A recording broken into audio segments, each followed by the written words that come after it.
Doctor ইউনূসকে নিয়ে কিছু কথা না বললেই নয়। ডক্টর ইউনূস বাংলাদেশের সম্পদ না পৃথিবীর সম্পদ। ডক্টর ইউনূস আমাদের মতো না।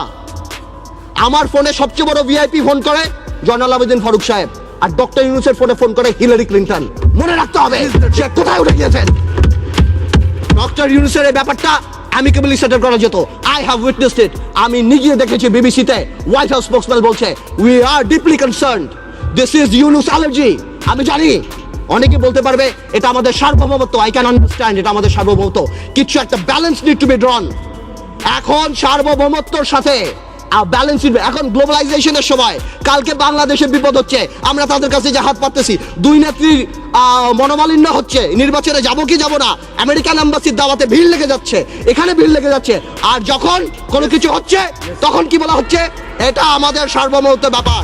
এটা সার্বভৌমত্ব ব্যাপার না, এটা পার্সোনাল ভেন্ডাটার ব্যাপার।